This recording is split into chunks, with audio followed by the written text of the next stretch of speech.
Isaiah chapter 11 verses 1 to 10. He shall judge the poor with justice. On that day, a shoot shall sprout from the stump of Jesse, and from his roots a bud shall blossom. The Spirit of the Lord shall rest upon him, a spirit of wisdom and of understanding, a spirit of counsel and of strength, a spirit of knowledge and of fear of the Lord, and his delight shall be the fear of the Lord.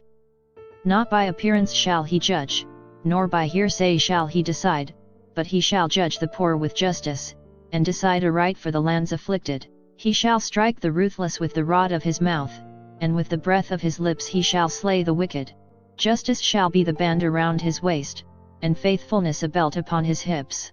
Then the wolf shall be a guest of the lamb, and the leopard shall lie down with the kid, the calf and the young lion shall browse together, with a little child to guide them.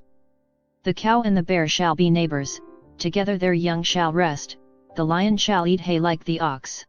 The baby shall play by the cobra's den, and the child lay his hand on the adder's lair. There shall be no harm or ruin on all my holy mountain, for the earth shall be filled with knowledge of the Lord, as water covers the sea. On that day, the root of Jesse, set up as a signal for the nations, the Gentiles shall seek out, for his dwelling shall be glorious.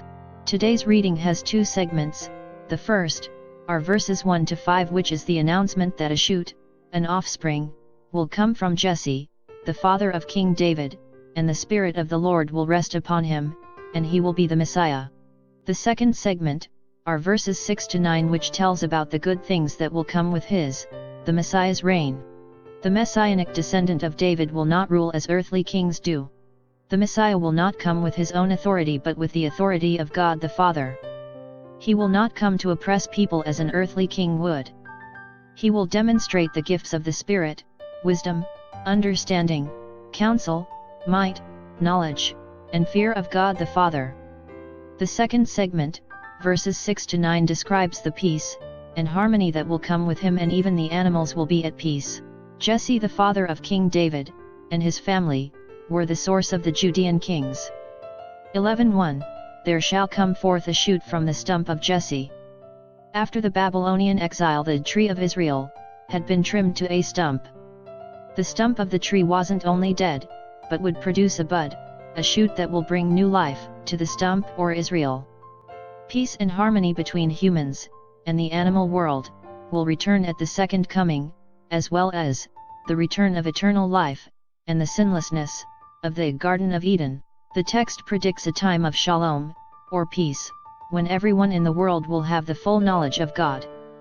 An ideal king who would provide that shalom, peace, because he would rule with justice. In the garden, Adam and Eve lived in peace, harmony, and with an abundance of God's grace. When the fall came, sin and death came with it. This reading predicts a return to that same peace, harmony, and grace at the second coming of Christ. Today, wherever you go, carry with you the intention of peace, love, and harmony.